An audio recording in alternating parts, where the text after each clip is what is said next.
What's up, witches? I am Allie Kravitz, aka Bronx Witch. Welcome back to my channel. This is a clip of our weekly refuel sessions, our group coaching sessions that go down every Friday at 12 noon inside the bunker. The bunker is the stronghold for witchpreneurs that I created shortly after the election, because oh my gosh.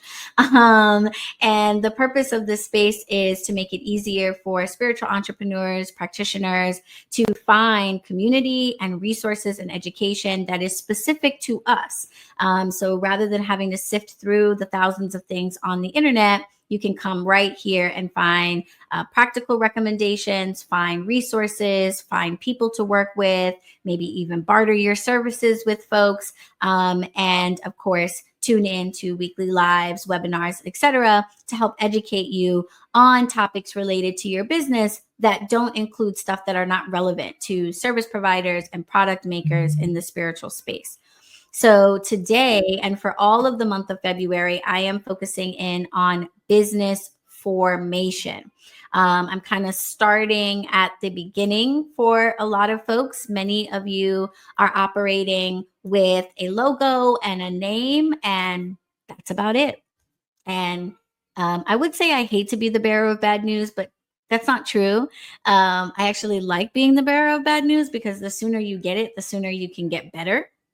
And if all you have is a logo and a business name or a social media page with a name, you actually don't have a business. And it doesn't matter how much money you're making from it or how you're charging people. If you are not registered with a municipality, if some government body, whether it's local or federal, does not know that you are operating as a business and hasn't given you the okay to do that, then you aren't a business, which means you're taking on all of the risk and all of the expenses of trying to function like a business, but getting none of the benefits, none of the tax credits, none of the opportunities for grant funding, none of the perks, basically. Also, none of the protections, none of the insurance coverage, none of the legal coverages that come with a business that are extended to an individual. So it is my absolute mission for all of this month to make sure that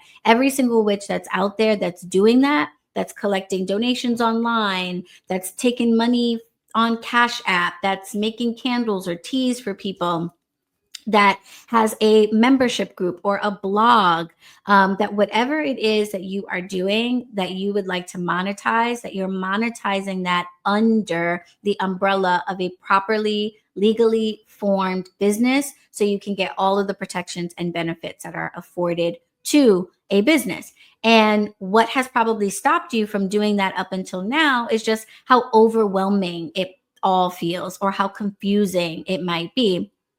And a big part of that is because if you go online to try to get questions answered about LLC versus corporations and state taxes versus federal taxes, those things are not necessarily written with you in mind. Those things are written or put on the internet, potentially speaking to, someone that's starting $1 million corporation with a bunch of employees, or starting some type of maybe a international drop shipping, etc. So there's going to be a ton of information out there that's just not relevant to you. And you don't know what's relevant to you. You don't know if you really need an EIN. You don't know if you really need to file as an LLC. You don't know whether or not you need a business bank account, because the information out there is not specific to my witchpreneurs. So I wanted to change that. Okay. And I wanted to make sure that you had just a breakdown of what you actually have to do. Because when you see it, when you see the step-by-step of how to form your business, you're going to realize how easy, how straightforward, and how affordable it actually is.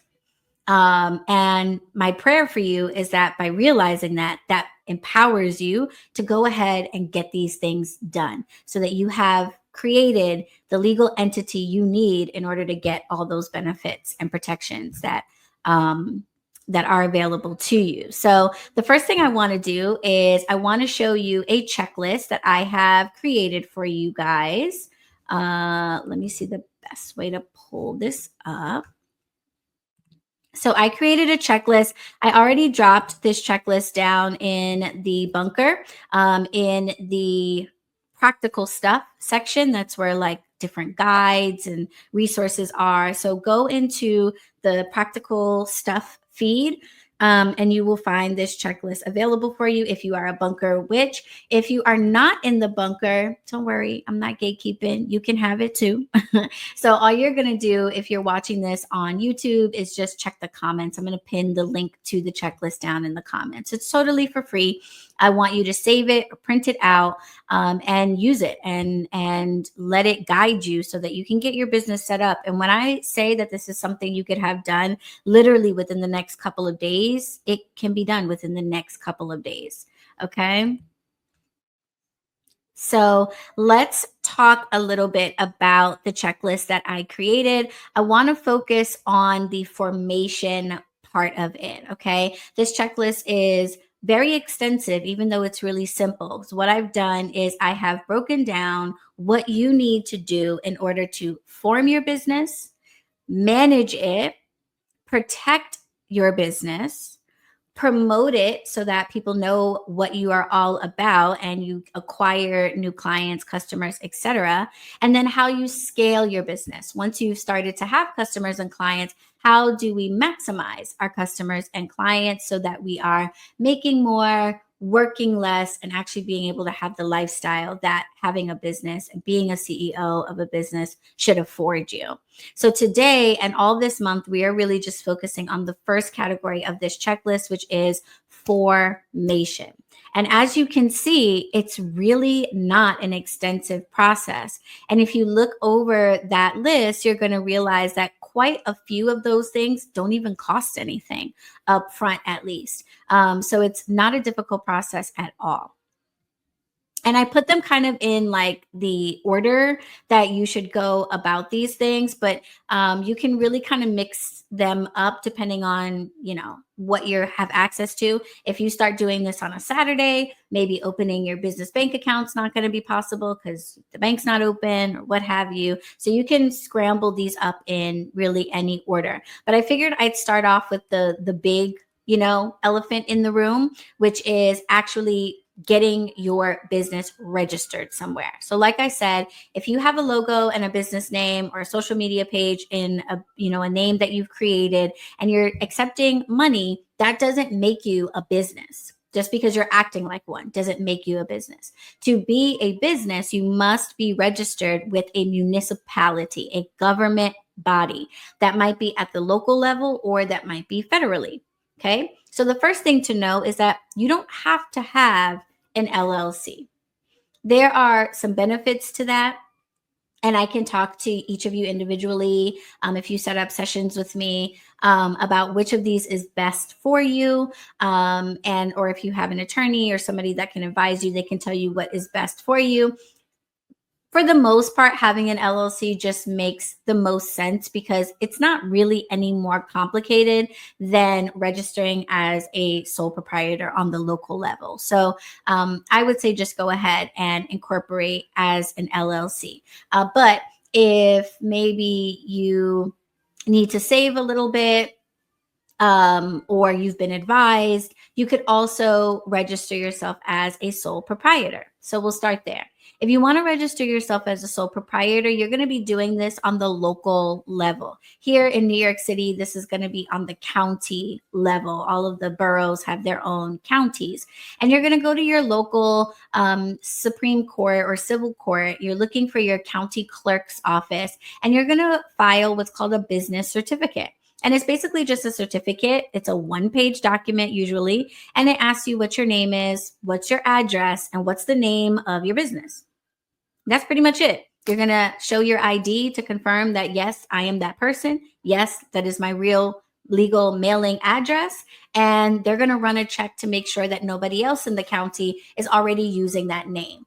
And as long as all of that checks out, you're going to file that certificate with the county clerk. And now you have the legal right to operate under a different name than your legal name. That's all it is. So sometimes people will call that business certificate a DBA, doing business as, because that's what it essentially creates. It creates a DBA. It allows you the person to operate under a different name than what is on your legal ID, and conduct yourself under that name. When you file your taxes and all of that good stuff, you're doing everything under your social security number. So you're not creating a new entity when you become a sole proprietor and you register your business as a sole prop. You are just simply telling your state, hey, when you see Bob's Tarot, that's the same as me, Bob Smith. Okay. The next level is getting an LLC. An LLC is actually a separate entity from yourself. Okay. So you're telling, in this case, the state and federal government, hey, I want to do business under a name other than my legal name, though asterisk, your LLC could also be your legal name. But whatever you call it, it's creating a separate entity. And the reason why that's beneficial is it creates a little bit of space between you and your business, which could protect you in the event of something like a lawsuit or something like that. These are not very common issues with tarot readers and Reiki healers and things of that nature. We're not doing a lot of being hauled into court for things like that. But it is a good idea in business generally to put as much space between you, the person, and any assets you might have under your personal name, from your business, and assets you might have under your business name, to create what's called a corporate veil that hopefully might, protect your personal stuff if something funky was to happen with the business. So creating an LLC is actually creating a different entity.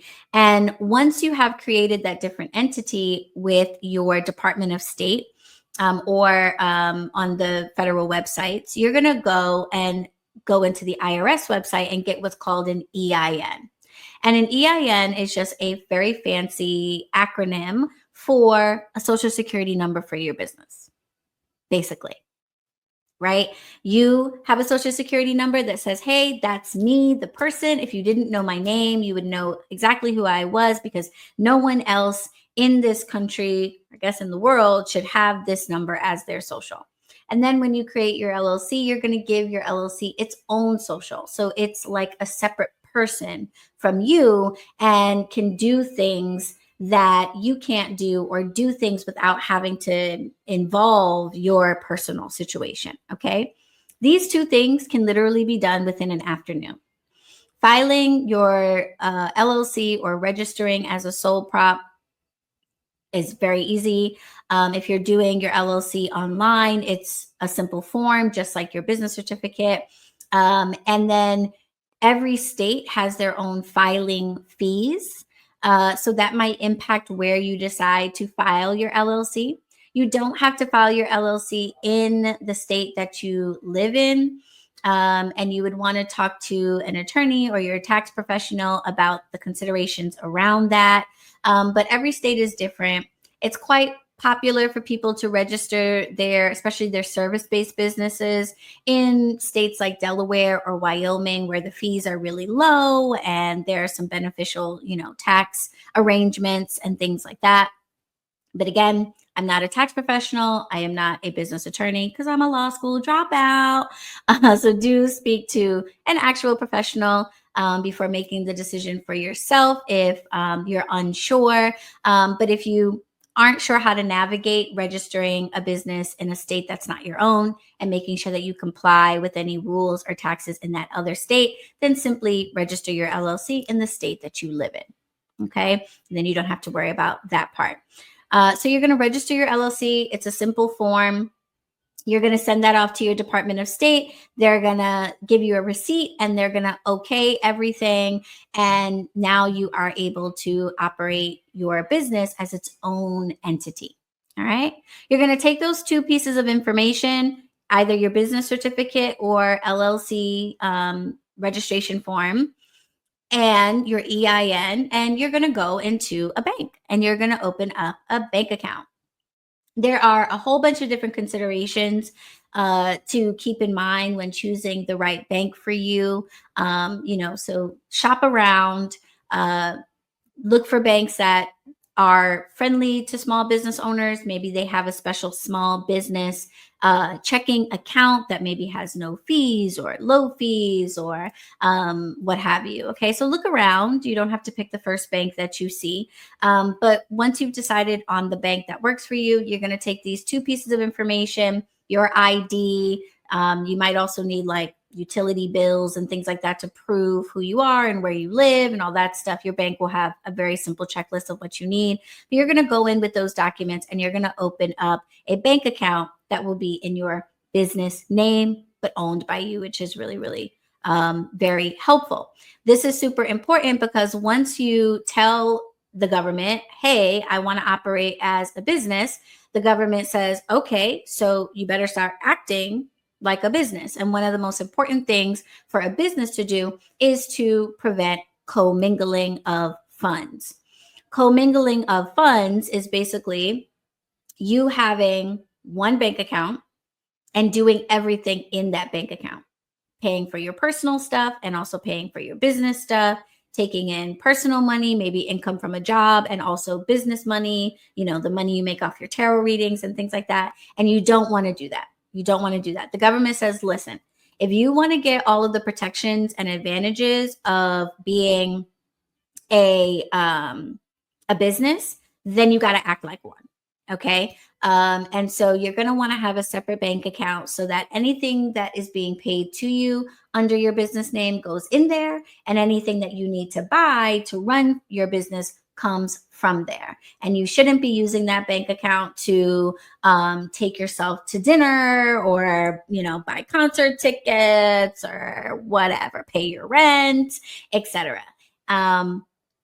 However, obviously, especially if you are starting out, your business money is going to be needing to pay your bills potentially, right? So you're simply going to transfer money from your business over to your personal, and then you can spend it on your personal things, right? So it doesn't mean you can't spend the money you're making in your business on your personal life.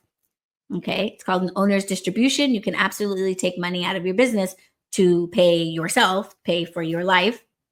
But you're not going to want to have all of that happening in one account where things get messy and unclear. You want to put everything into the business account and then transfer anything you need into your personal, and then buy personal things through your personal account.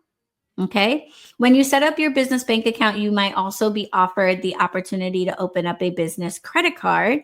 And if they give you that option, definitely apply for that. Okay. Because that is going to help you to build business credit. Just like you, the person, the individual has a credit score and a credit report and a credit history, your business will also have a credit score, a credit report, credit history. And the sooner you get started on building up your credit score, the better. And just like with your personal, the better your credit score, the better opportunities you will have in terms of credit cards, lines of credit, or loans as time goes on. So open up your business checking account, maybe a savings account as well. And definitely look into getting a credit card with that institution if you qualify. If not, you might have to spend some time getting your business credit established and then reapply in 30 days or 3 months or what have you. Once you have that, you're good to go. You now have a business, right? Now we need to put a couple more things into place to make sure that you can actually get revenue, that people can pay you in some way, etc. But those top 3 things are what you need to say, I have a business. You've registered it with a municipality. It has an EIN if it's an LLC, or if it's a sole prop, it has your social. So it has a number that says who it is. And then it has a bank account so that it can function like a business. And boom, now you have a business. So when I say that you can start your business like in an afternoon, I kid you not. And when I say that you can start your business for very little money, I kid you not. An EIN number is free. Opening up a bank account is free. Going to file your business certificate or your LLC is going to cost no more than $200. I think the most expensive is New York State, and they charge, I think, $200 to register an LLC. But other states are as low as $35. And filing with the county clerk's office, I think in New York, is like $110 or something like that. So we're not talking about astronomical amounts of money here. Easy. Yes, that's it. You now have a business. Okay. Once you've got that in place, though, the next thing to do is to make sure that you're able to collect payments from people in your business name. All right. So this is the level up that you want to do.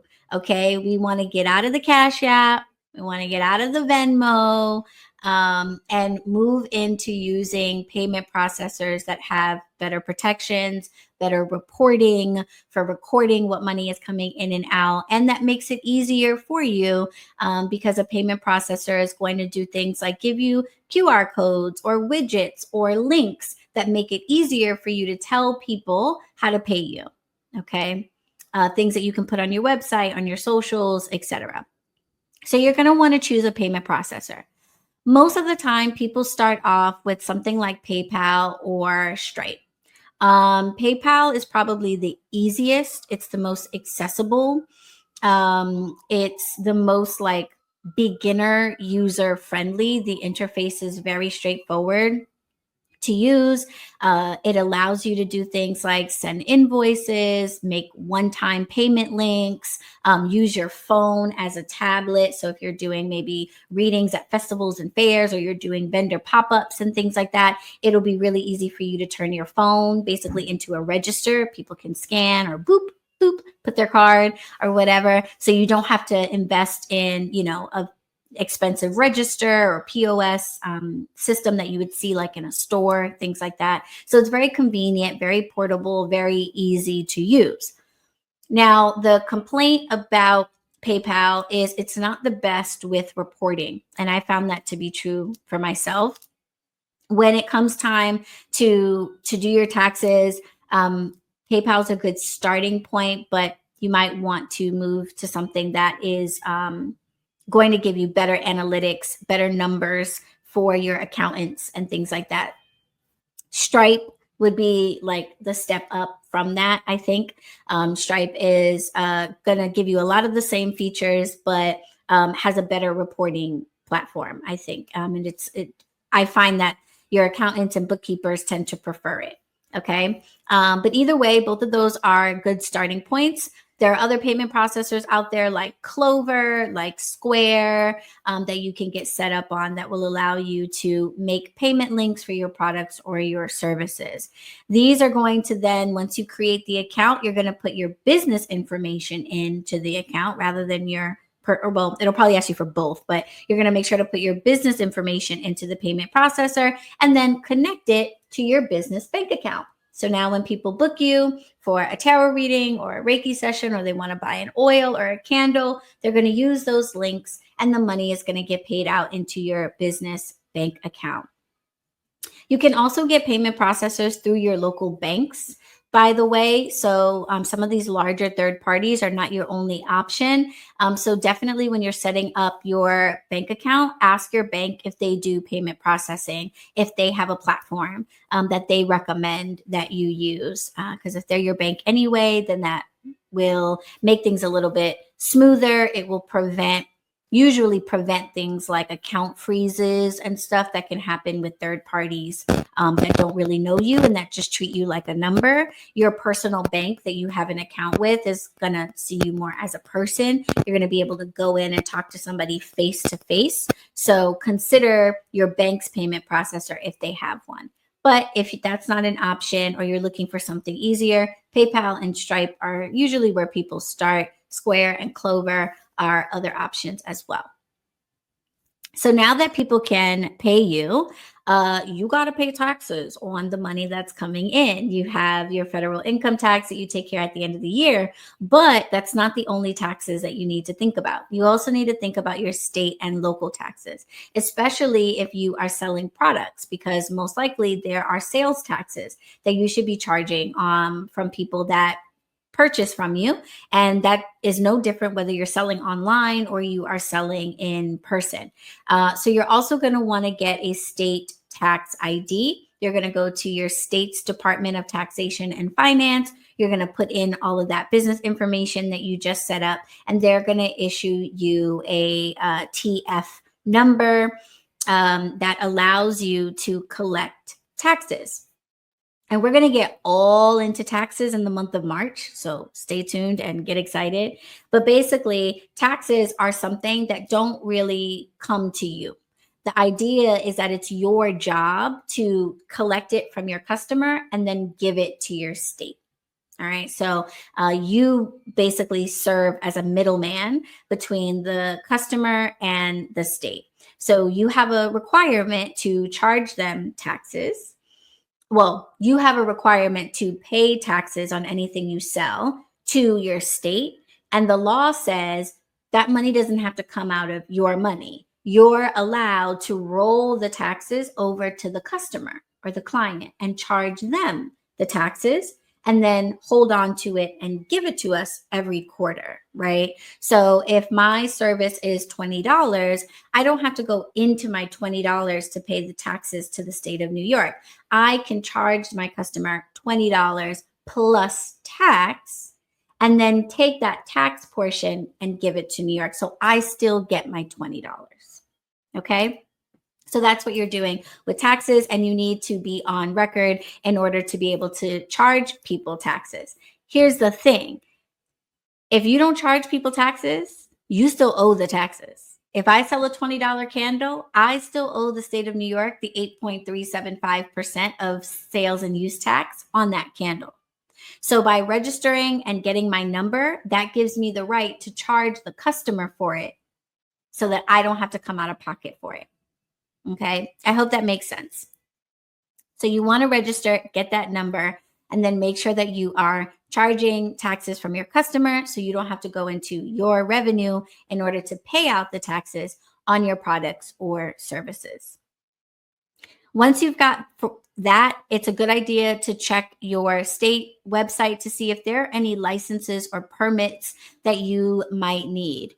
As tarot readers and Reiki healers, these are like non-regulated things. So for the most part, that may not matter, but maybe you would like to do massage. You're a massage therapist. You would like to do acupuncture. I'm trying to think of what else you might need. You want to sell vehicles of some kind or what have you, or, tobacco products or CBD products. Maybe you infuse your skincare with CBD or what have you. You might need certain licenses or permits in order to do that in your state. So it's a good idea to take a look at what is required. Don't assume that you don't need anything, and get those licenses and permits. And you're going to do that usually through your state's websites. Okay. Then you need to establish an internet presence for yourself. And you're going to do that by purchasing a domain through your business. And your domain is what you will also use for your website. This is how people will find you online. This is going to be important down the road for fundability. If you're applying for credit cards, if you're applying for loans, etc. Whoever is lending you anything wants to see that you have actually established a presence for yourself online. So you're going to buy your domain. That's the best way to do that. Of course, you're going to want a logo. You need a way to identify your business so people can recognize it, right? So you're going to design a logo. You can do that really easily on Fiverr. I know that Canva is a great resource. I use it extensively, okay? Love me some Canva, right?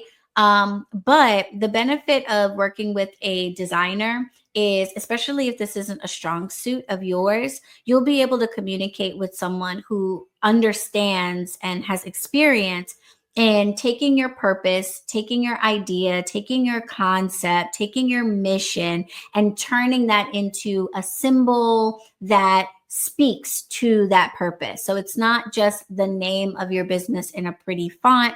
They're going to be able to create a whole vibe for you. And then they're also going to create a package around the logo. So you're not just going to get one version of the logo. You're going to get it in several different versions: a white background, a black background, a transparent background that makes it easier to put it like on merchandise and stuff.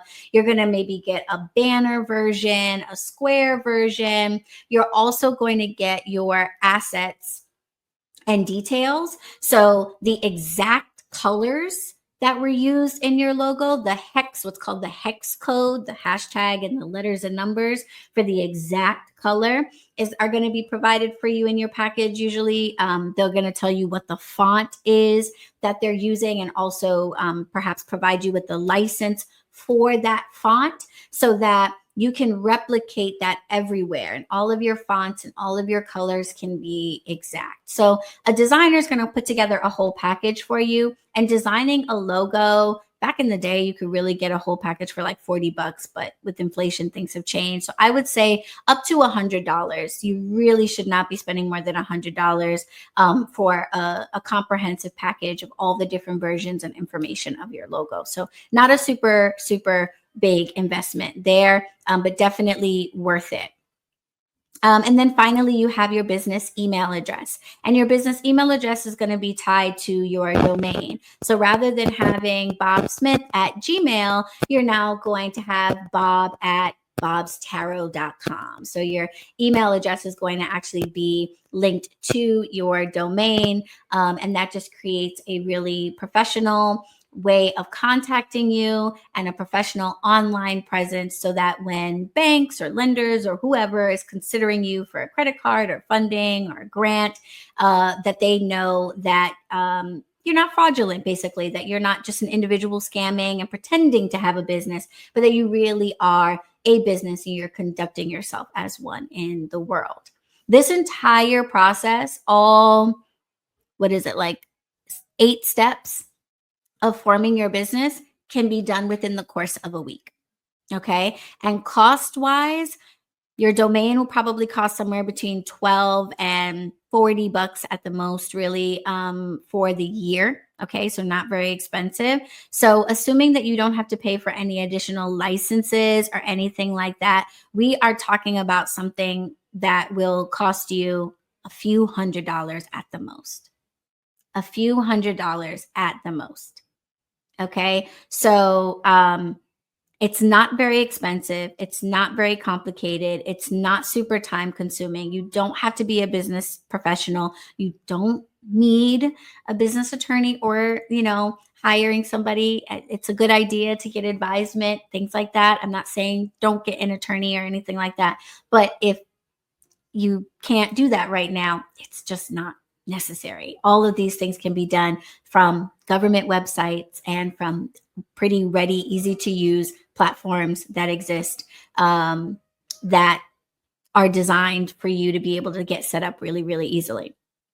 I am a partner with Taylor Brands. Taylor Brands is a platform that allows you to do everything we just talked about, as well as pretty much all of the other things that are on this checklist to manage, protect, promote, and grow your business all in one place. So if you want an even more convenient way of getting everything done, and you would like to do everything from one interface so you're not all over the place, then I recommend starting an account with Taylor Brands, filing your LLC through them. It's $0. They just charge you the state fee. So it's going to cost you the exact same to do it on your own or to do it through a Taylor Brands account.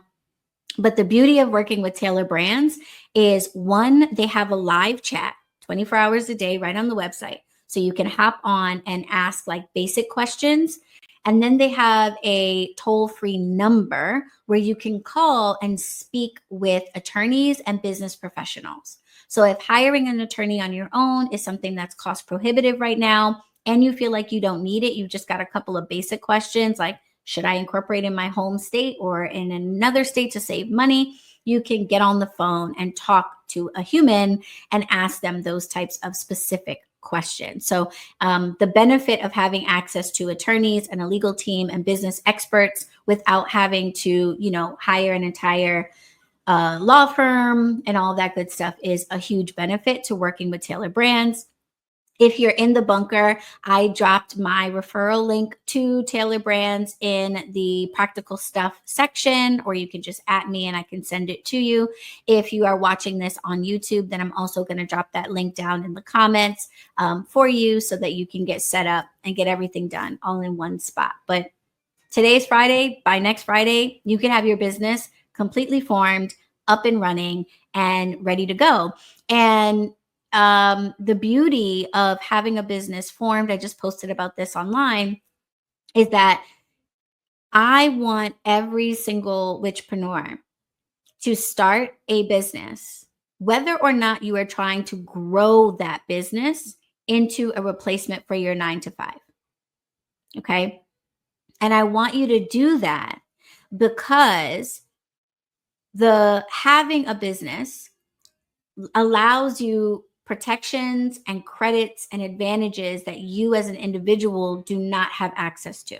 And the key example that I like to give people is for those of you who do work 9 to 5s and work remotely.